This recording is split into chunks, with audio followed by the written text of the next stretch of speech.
Un giorno un tizio con il suo asino esce con la speranza di riportare a casa qualche fascina di legna per l'inverno, che si preannunciava davvero molto duro. Mentre stava lavorando è stato colto da un forte temporale. Sulla via del ritorno, l'unica strada che lo portava a casa, fu costretto ad attraversare il ponte. La corrente era forte e l'acqua saliva sempre di più. L'acqua, che aveva già oltrepassato il ponte, trascinò con sé sia l'asino che il suo carico. E quindi questo tizio, disperato, si butta egli stesso nella corrente. Ma purtroppo sia l'asino che il suo carico furono trascinati via dalla corrente e scomparvero nei flutti. Il tizio, invece, miracolosamente, riuscì a salvarsi aggrappandosi alla radice di un albero e si mise in salvo proprio nel luogo dove oggi gli archeologi stanno scavando.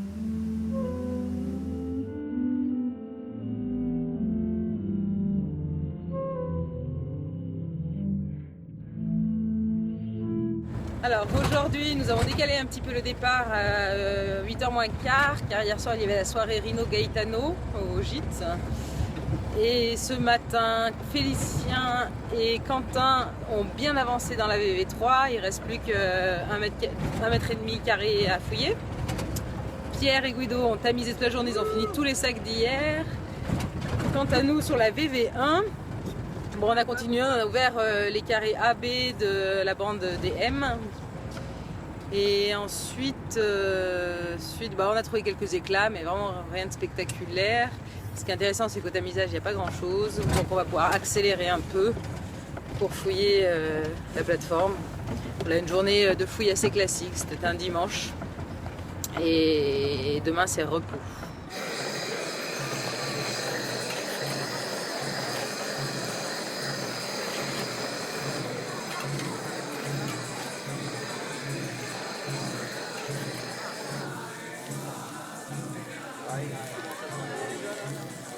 Quando la corre sotto non tieni e metti in sale, adesso la metti dentro, sopra l'altra parte e faccio un bene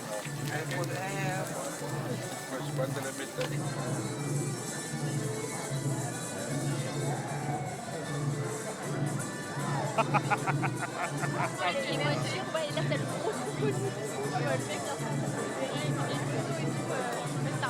Articini, sigaretta, top.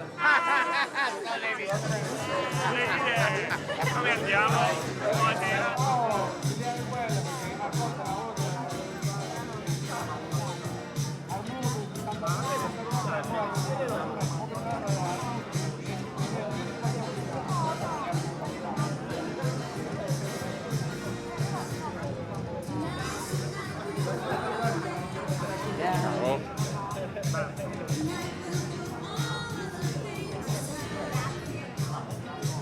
È sporca, ok.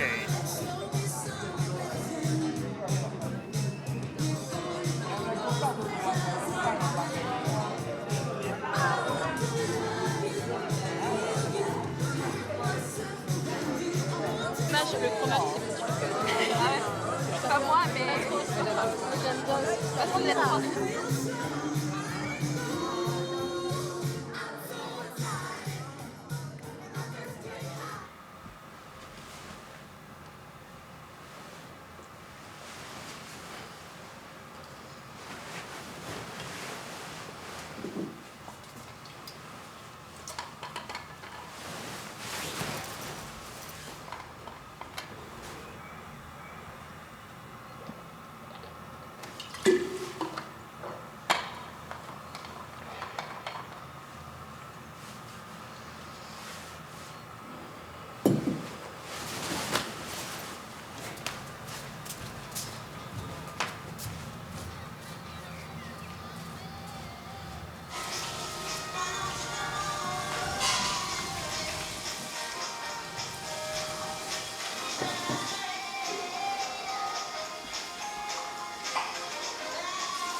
L'humanité a vécu 99% de son existence à la préhistoire.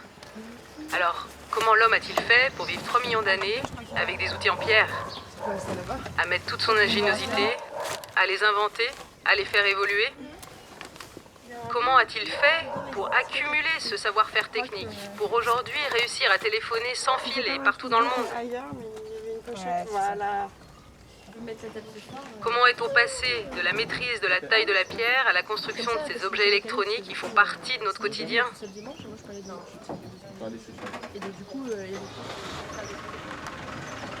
Comment est-on passé de la perception d'un territoire parcouru, vécu, un territoire physique que l'on voit de ses propres yeux, que l'on traverse avec ses propres jambes, à un territoire immatériel que l'on peut découvrir comme si on y était ou presque sur Google Maps?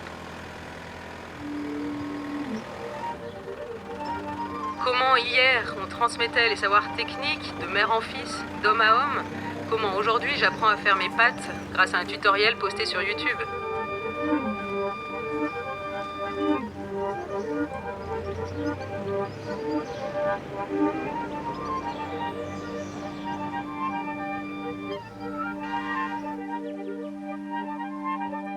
Cette longue évolution technique, sociale, humaine m'a toujours fascinée. Même si elle s'est accélérée ces dernières années avec l'informatique et avec la mécanisation, nul doute qu'elle prend ses racines très loin dans le temps.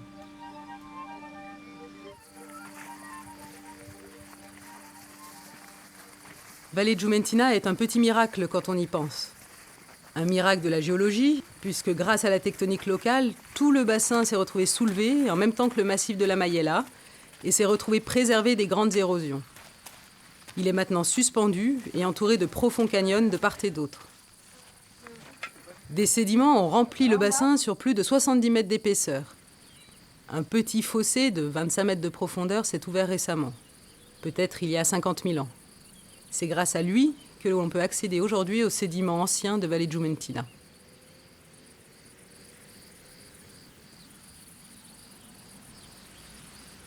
Dans les années 50, le jeune Antonio Mario Radmilli a lui aussi profité de ce fossé pour creuser des paliers et commencer les fouilles. C'est exactement ce que nous avons fait en 2012 et que nous poursuivons aujourd'hui encore. 60 ans ont passé depuis l'intervention de Radmilli et du géologue Jean de Mongeau. Et aujourd'hui, il est bien difficile de retrouver l'endroit exact où ils étaient installés.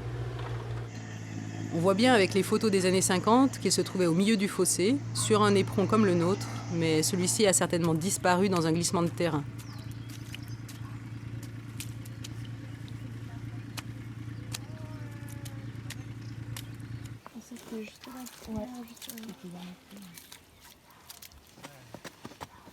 Normalement, au fur et à mesure où vous allez reculer, le niveau il plonge.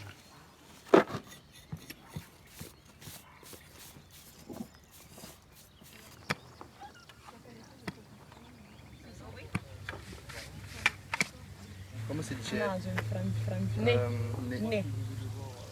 Bouche. Bouche. Lèvres. Lèvres. Ah, lèvres. Lèvres. Bouche. Bouche. Oreille. Oreille. Ici, lobe. Lobe. Lobe. Lobo. Lobe. En italiano.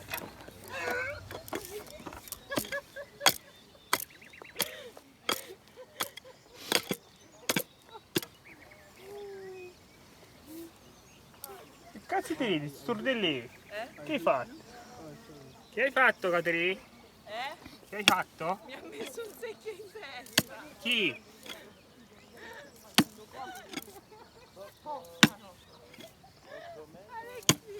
Ah, vergognatevi.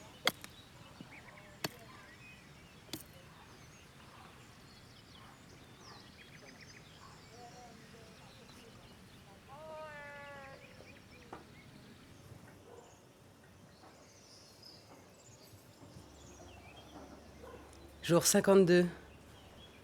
Fait très très chaud. La température augmente, sens propre comme au sens figuré.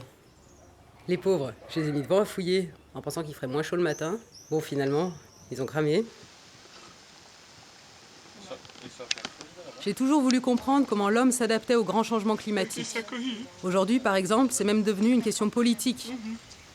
Comment s'est-il adapté à la chaleur alors qu'il a vécu la majeure partie de son existence au cours de périodes glaciaires ?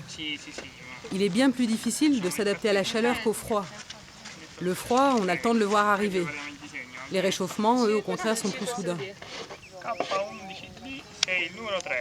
C'est un site exceptionnel pour la connaissance de la préhistoire italienne, mais plus largement pour la préhistoire européenne. C'est un site très ancien, de plus de 500 000 ans, avec une longue stratigraphie. Ici, on a 13 niveaux d'occupation humaine, compris entre 600 000 et 400 000 ans avant nous. Alors ça, c'est des lits d'oxydation. When I was a child was to touch the sediment, the ground, the sand. No.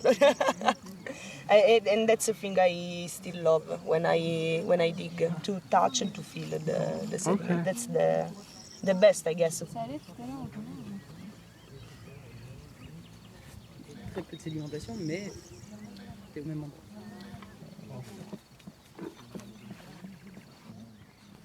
On peut voir des occupations pendant les périodes glaciaires, des périodes très froides, mais aussi des périodes plus chaudes ou interglaciaires, plus semblables à aujourd'hui. Ces petits niveaux noirs, on avait trouvé des...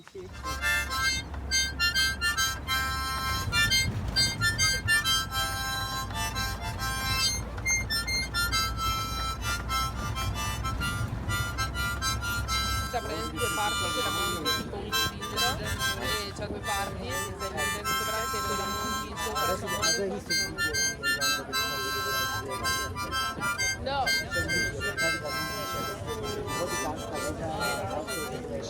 Sì. Dai, la roba del caffè. Oh. Però guarda che... Alors, nous, on est là. Juste là. Exactement. Alors là, c'est pas la bonne photo parce que normalement, il n'y a pas des gros arbres comme ça. Nous, on est assis là. Et du coup, là, c'est là où on dort. Comme ça, à peu près. Et du coup, donc quand on sort et tout, normalement, il y a le petit camion et tout qui nous en met. Donc, on passe par là. Après, on passe par là. Et là, c'est une route qui commence à monter, qui est un peu plus défoncée. Tout ça. Parce que c'est pas la bonne saison.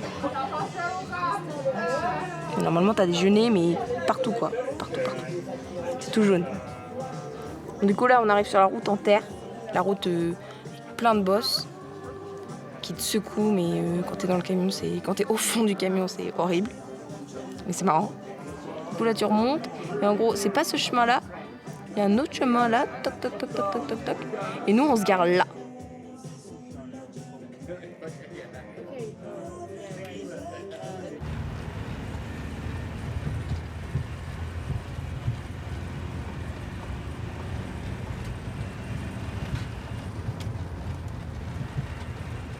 La gente del posto sa del lago di Valle Giumentina, da ancora prima che gli archeologi arrivassero qui. L'idea che questo luogo qui, così articolato, fosse un lago è qualcosa che si sa da tempo immemorabile. Ma come facevano le persone di questo posto a sapere che lì c'era un lago? Alcuni pensano che l'idea che qui ci fosse un lago sia nata con l'arrivo dei primi archeologi, Radmilli e De Major. Altri invece sostengono che la voce che questo fosse un lago in antico sia una storia molto, ma molto più vecchia e che sia arrivata fino ai nostri giorni, tramandata di racconto in racconto, di generazione in generazione. Ovviamente è impossibile.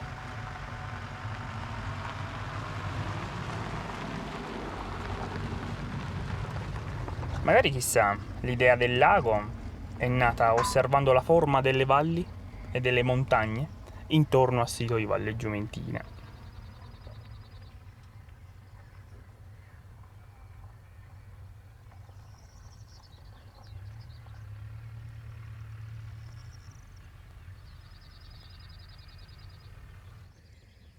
En plus, ici, les pièces archéologiques sont conservées dans des sédiments fins. On y trouve de l'argile, des limons ou du sable qui permettent une très bonne conservation des outils en silex. On pourrait croire que certains ont été posés là la veille, tellement ils paraissent frais. Cela nous permet à nous, archéologues et tracéologues, de les étudier au microscope pour observer les traces d'utilisation encore visibles sur les tranchants. Cette résolution est souvent inaccessible pour des périodes aussi anciennes, où les pièces sont habituellement abîmées. Chaque fois que l'homme a pu marcher sur la surface de Valle Giumentina, on retrouve les traces de son passage. Des outils taillés dans la pierre, en silex si abondant dans la Mayella, ou des os d'animaux comme le cerf, certainement chassés et découpés sur place. Tu mets avec de la terre dedans après. Je mets de la terre dedans? Ouais.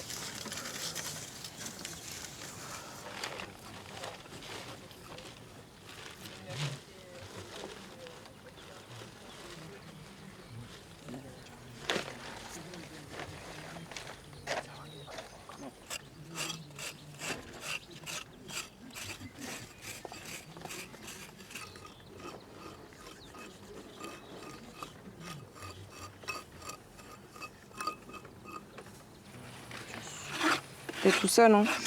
C'est bien, laisse-le. C'est beau, ça ira bien sur mon bureau. Et pour les autres, tu fais comment? Beau, c'était pris dans le marécage, quoi. Attends.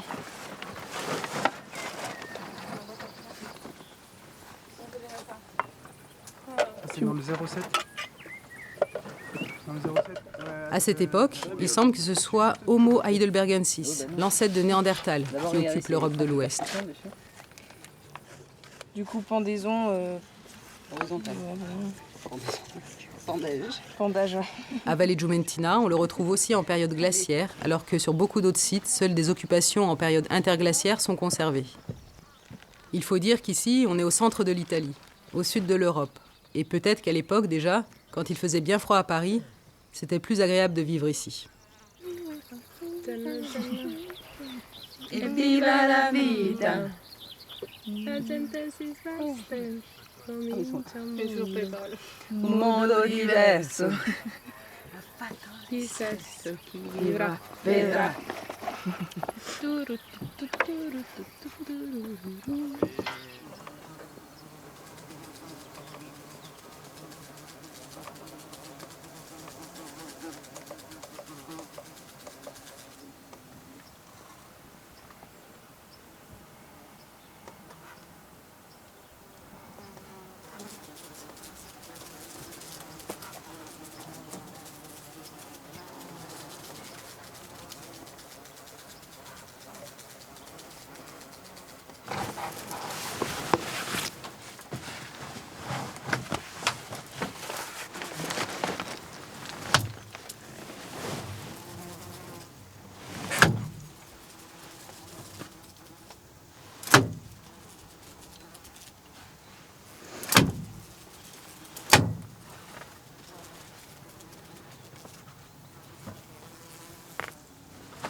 Riesci a dormire qua dentro?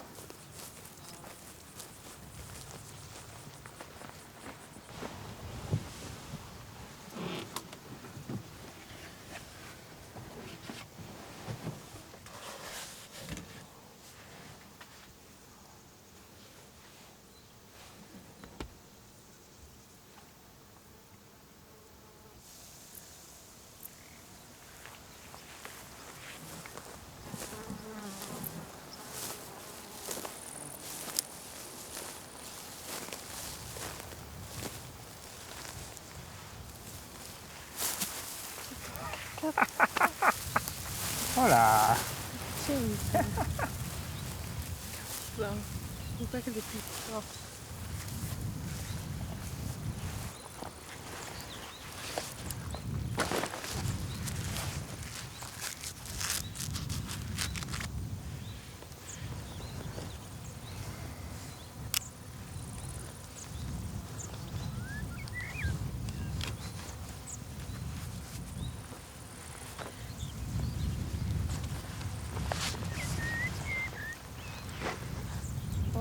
Oh! Beh dai, mi tengo il sistema, insomma. Vedi? Che cazzo hai fatto? Che cazzo ne so? La palla. Quando il lavoro lo permetteva e le serate erano calde, ad Abbateggio si ballava. E si ballava nelle cantine e ovunque ci fosse gente disposta a passare dei momenti di leggerezza e di divertimento insieme. Questo era anche un modo per i ragazzi di incontrarsi, divertirsi e sì, di ballare. Un'occasione di aprirsi a nuovi mondi e a nuove esperienze, esattamente come accade oggi sugli scavi di Valle Giumentina tra archeologi francesi ed italiani. Ma con una bella differenza. I ragazzi di un tempo erano accompagnati e sorvegliati a vista, e dico a vista, dai rispettivi genitori, amici e parenti. I parenti. Era forse un po' più complicato allora interagire, ma sicuramente tutto era più intrigante.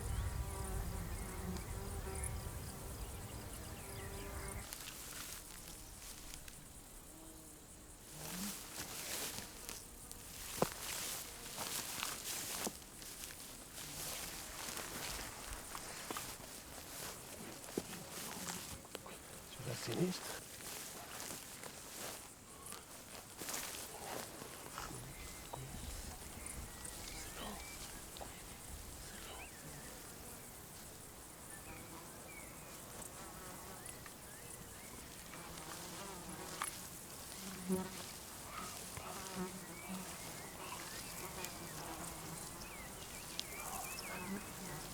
Comme ça. Alors, tu retournes vers ici. Ok. D'accord. Compris. Ça fait que tu marches droit comme ça pour si tu dois nous suivre. D'accord. Là. Ça, tu le mets comme ça. Ok. Voilà. Là, tu peux suivre. Dure là, dure les épaules. Ok. Tu marches, tu prends la vaisselle là, tu fais 3 pas, tu fais dur comme ça. Comme ça. Et des fois, ils vont même Tu me pas donnes avoir la la main là. notion de la danse. Parce que tu apprends plus vite. Tu plies un peu les jambes, en avant, le corps vers là-bas, la tête là. Là. Tu me le mets là, en dessous là. Là? Comme ça. Voilà, en dessous, là. Comme ça. Ok. Tu me pousses, Ok. tu descends. Descends, descends, descends. Slow. Slow. Oui, oui.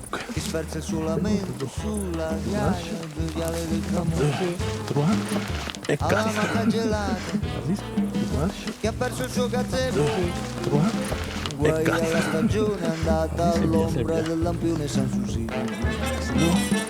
Che cos'è l'amore? Chiedeva alla porta alla guardarobiera nera e al suo romanzo rosa che sfoglia senza pose al saluto riverente del peruviano dondolante che china il capo al lustro della settima polare.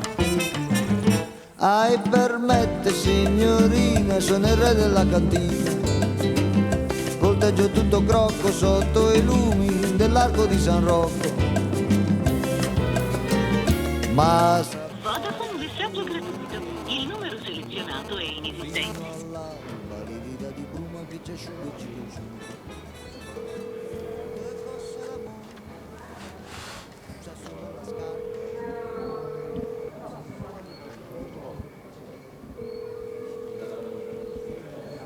Allô?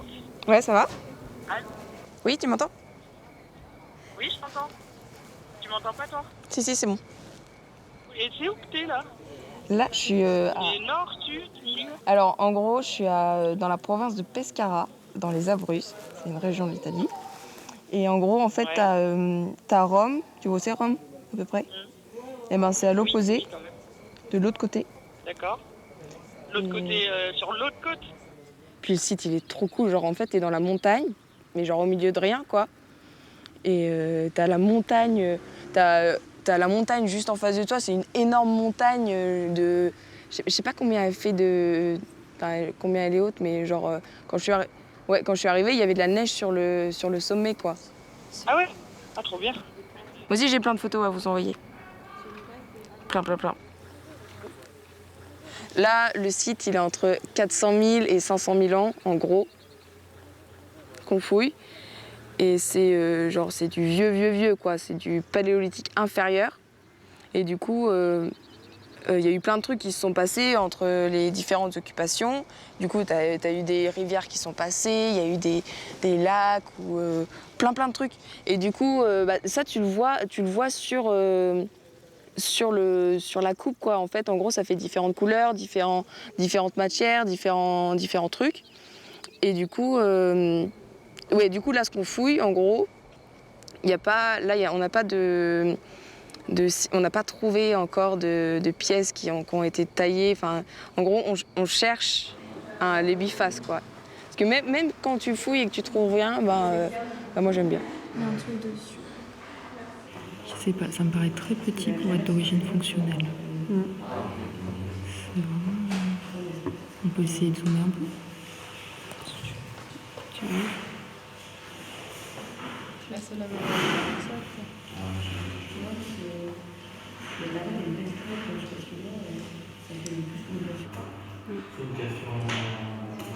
Et là, tu penses que c'était un fragment d'un outil de quel type? Ça serait un outil en soi. Un outil Ouais, parce que c'est tout retouché. Là, le tranchant, il est retouché. Donc ça peut être même pas un fragment, ça peut directement c'est un outil en fait. C'est un éclat qui peut venir du façonnage des bifaces, ça je sais pas, c'est la techno qui nous diront ça. Mais c'est possible qu'après ils aient repris cet éclat, qu'ils l'aient taillé comme ici, là, qu'ils aient mis en forme le tranchant.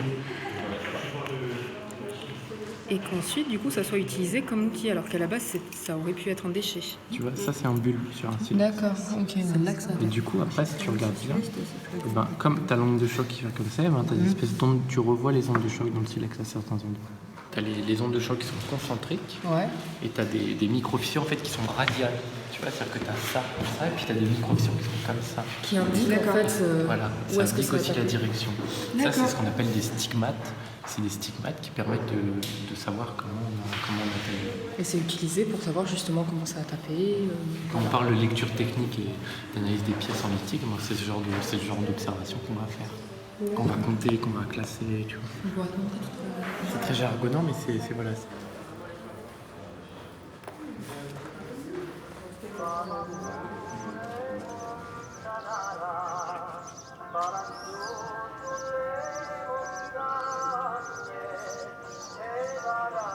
Fouiller un site aussi ancien, chez moi, dans les Alpes, est presque impossible. Les glaciers ont tout effacé.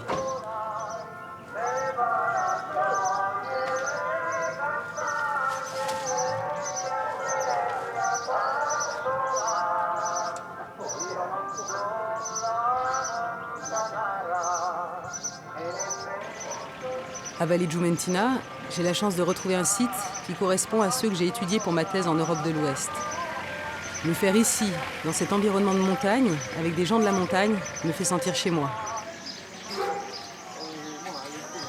Comme beaucoup d'enfants, j'ai été fascinée par l'archéologie. Ça arrive quand on commence à se poser des questions sur le monde. Mais pourquoi ? Moi, je voulais travailler sur des temps très très anciens, ceux des tout premiers hommes. Je me disais que comprendre les premiers m'aiderait à comprendre ceux d'aujourd'hui.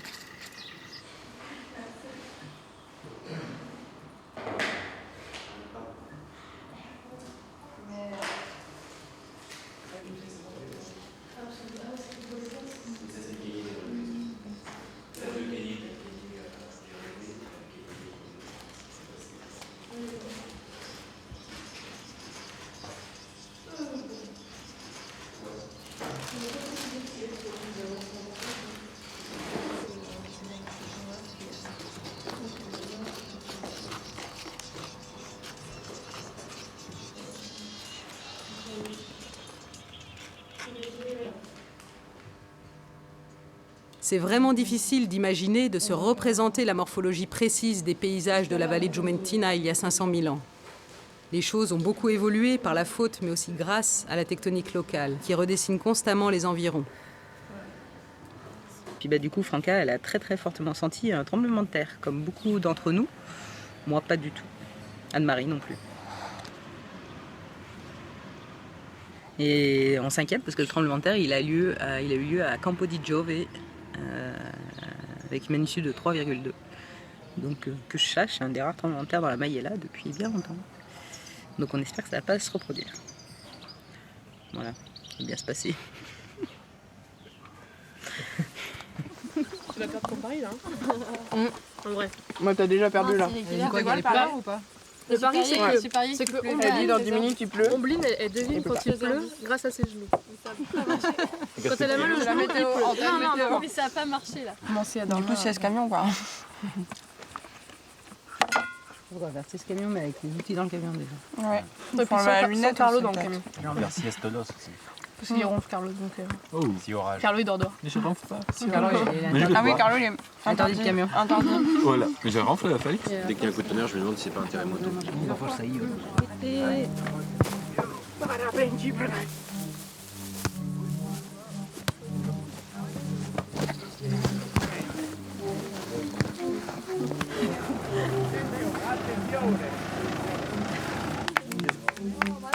Grazie mille.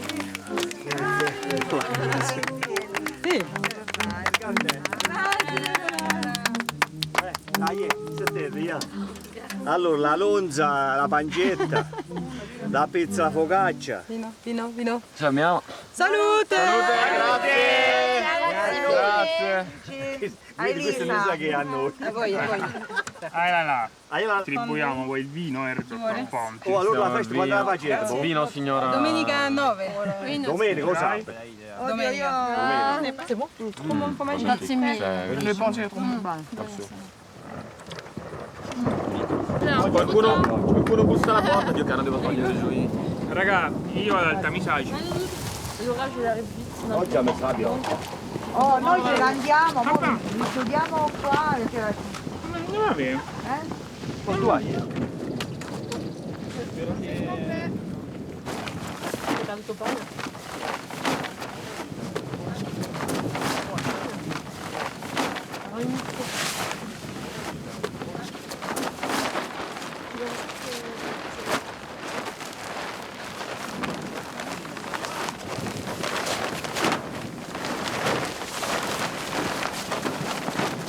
Pour mettre un sac au-dessus des trucs de Ah. I disci arriva? No, avevo temporale avevo. Arriva? L'altro poco avevo temporale, l'ha messa la televisione. Allez, on y va là. Les foudres.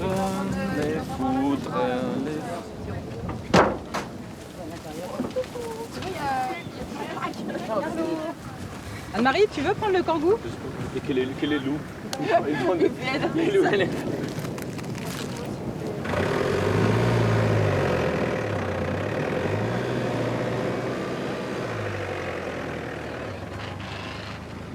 Una delle esperienze più tragicomiche della mia vita è stato l'ultimo terremoto.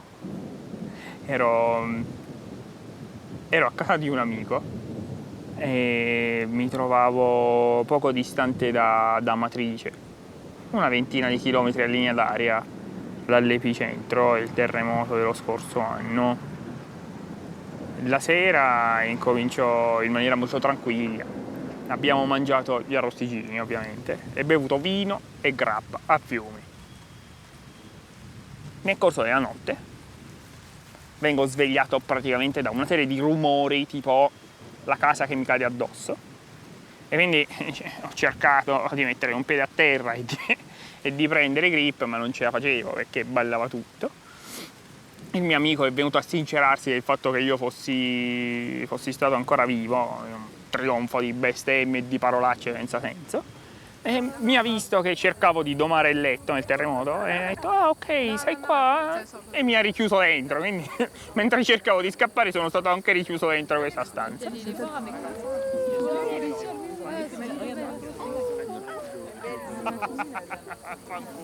Alla prima scossa quindi non sono potuto uscire, alla seconda sono scappato, vestito alla bella e meglio, poi vi spiego come.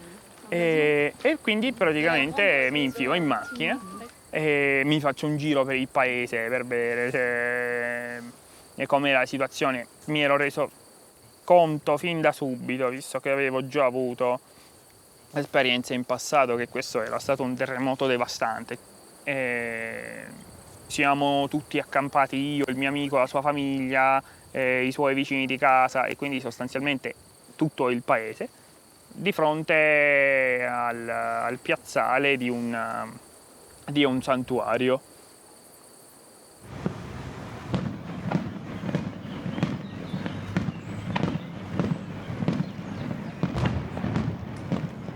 Il terremoto è qualcosa che ti segna e ti scuote nell'anima, soprattutto quando non hai vie di fuga.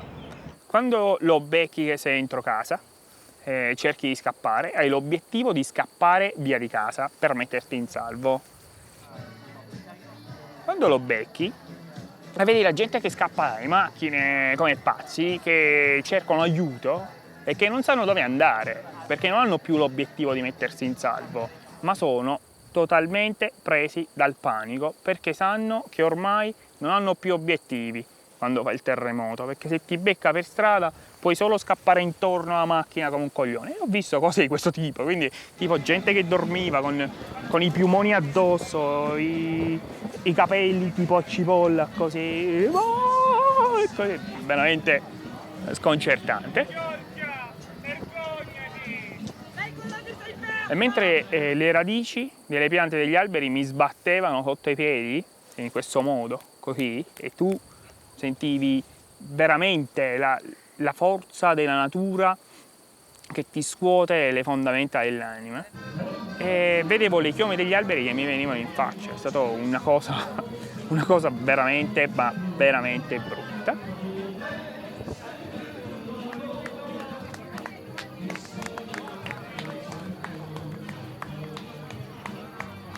Questo per dire quanto in realtà cerchi di affrontare una situazione drammatica con i mezzi che hai e poi se lo riesci a raccontare alla fine è tutta una risata.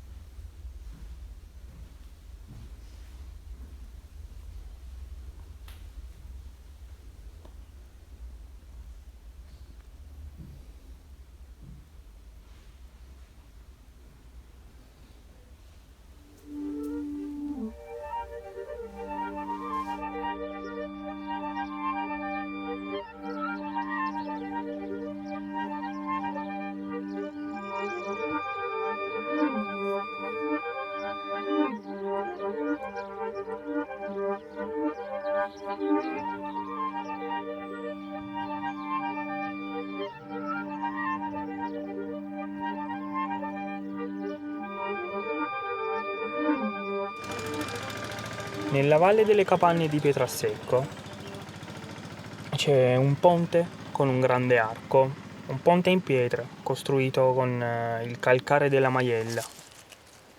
Su questo ponte spesso si fermava a giocare il figlio di un pastore e un giorno, sotto il ponte, incontrò un uomo che faceva una cosa mai vista. Questo uomo spaccava le pietre.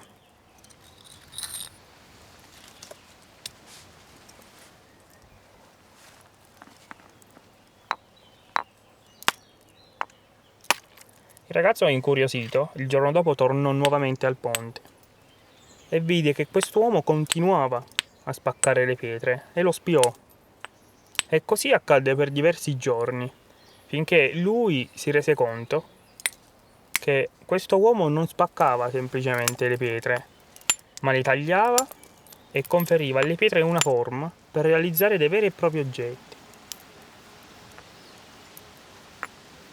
Il ragazzo, sempre più incuriosito da questo fatto, tornò spesso ad osservare questo uomo di nascosto, fin quanto fu in grado di carpire le tecniche e i segreti nei gesti di questo uomo che stava praticando archeologia sperimentale.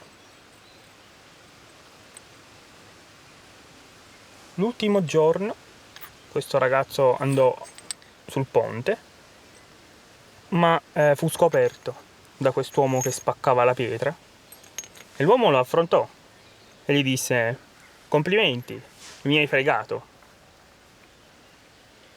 E il ragazzo andò via dal ponte, spaventato di questo incontro. Il giorno dopo tornò nuovamente, ma non incontrò più nessuno e quell'uomo che gli aveva parlato una sola volta, dopo tutti questi incontri fortuiti, non lo vide più. Probabilmente questo era Radmilli o uno dei suoi archeologi.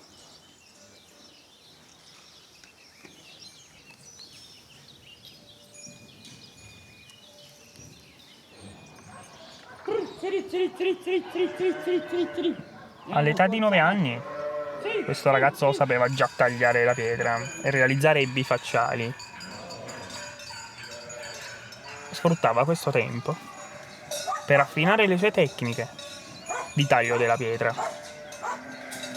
Ogni giorno vedeva riempirsi sempre di più la valle di gente mai conosciuta prima, di turisti, e questi erano intenti ogni volta a raccogliere i reperti archeologici del sito di Valle Giumentina.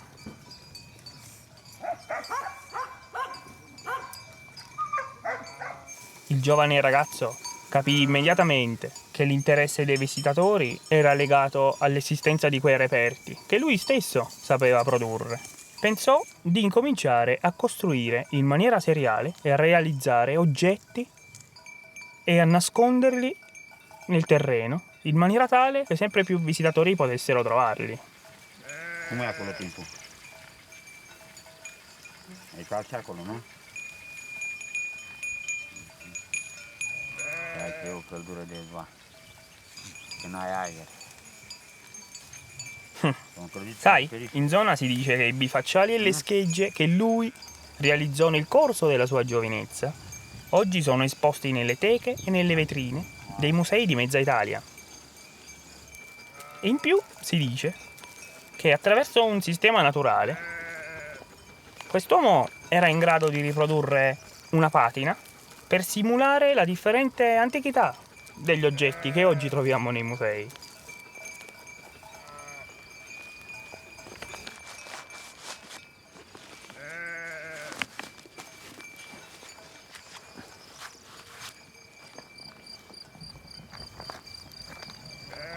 Sì, mo abbiamo cominciato a fumare questa, fino a abbiamo fumato le sigarette, però stavo a spendere tanti soldi.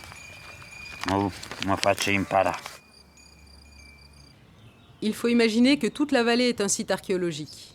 Nous, on est en train de fouiller sur 50 mètres carrés en essayant de récupérer un maximum de données pour pouvoir parler de comportements territoriaux. Où allaient-ils chercher la pierre qu'ils utilisaient pour la fabrication des outils? Que faisaient-ils tout simplement sur place? Où allaient-ils ensuite? Comment se divisaient leur territoire? Comment étaient-ils parcourus? Comment étaient-ils anticipés? Mais d'abord, quelle végétation, quels animaux, quelles ressources étaient à leur disposition? Quel était le climat au moment des différentes occupations?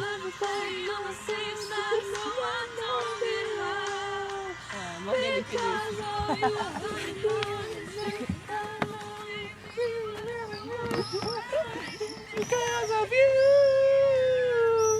I'm not afraid.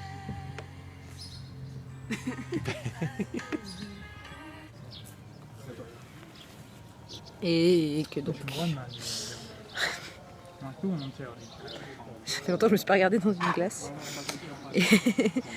Et donc aujourd'hui il faisait très très chaud. Nous sommes partis à 7h. La complémentarité de toutes les recherches menées à Valle Giumentina est une référence pour le paléolithique ancien. Et pourtant, ce site, tout seul, n'apportera pas toutes les réponses à nos questions. Il faut multiplier les découvertes pour extraire des tendances dans les comportements socio-économiques de ces premiers habitants de l'Europe, et voir ensuite leur évolution. C'est ce type d'information que l'on voudrait obtenir, car on s'est longtemps satisfait de l'objet, du vestige archéologique comme fossile directeur, c'est-à-dire pris pour lui-même, sans contexte stratigraphique, sans contexte environnemental, ce qui empêche de raisonner sur les véritables comportements sociaux. Des bifaces, des outils en pierre, il y en a plein les musées, des vrais et des faux d'ailleurs. Alex, tu sais, ils ont trouvé un biface maintenant. Maintenant? Oui, tu vois, il est parti les camions pour aller filmer les bifaces. M'en fous des bifaces, moi! M'en fous! Éclate, man! Moi je veux trouver des éclats. Quando l'ho visto, l'ho girato, l'ho pulito, ho detto, ma Il s'appelle Morganus perché non mi sono primitus. interessato. Ho detto, ma Voilà. davvero, sembrava una grossa eclà. Brava, guarda. Mais oui, il est Mercedes. Gros éclat. È arrivato il gelataio. Sì, ho portato... Wow. J'ai un cadeau pour toi. C'est pas vrai? Si. C'est pas vrai. Ça, je pense que c'est trop bien. C'est ça, un petit bateau. Comment on l'appelle? Mercedes. Mercedes. Mercedes Bardot. Ouais. Oh. Brava! Brava! Brava! Sono contenta. Brava! Chi l'ha fatto? Bello! Bella punta, bel pungiante. En cela, la recherche fondamentale d'aujourd'hui en préhistoire n'est pas spectaculaire, surtout pour les périodes anciennes. Quelques cailloux taillés, quelques ossements fracturés retrouvés dans la terre. Elle n'a aucune valeur patrimoniale. On ne trouve pas de murs, pas de pyramides, pas de grottes ornées en ces temps anciens. Pourtant, il faut une armée de fouilleurs et des spécialistes pour faire parler ce contexte de découverte. Donner du sens à ces objets et, petit à petit, donner des éléments de réponse aux grandes questions existentielles.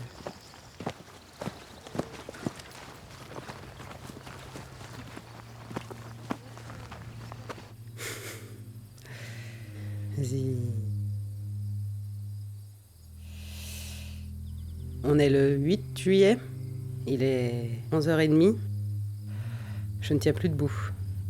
Il a fait très chaud. Et on n'a pas encore fini la fouille, c'est demain là, le dernier jour, avant qu'ils partent tous lundi. Valle Giumentina, il sito archeologico che noi oggi conosciamo con il nome di Valle Giumentina, in realtà si chiama Piano delle Valli. La vera Valle Giumentina è a 200 metri di distanza rispetto all'attuale sito archeologico.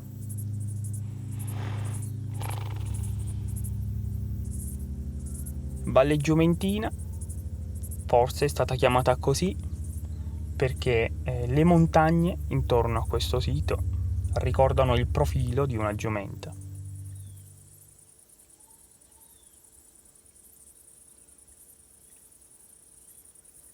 On ne pourra jamais tout dire, même si nos outils scientifiques, nos questions doivent s'améliorer.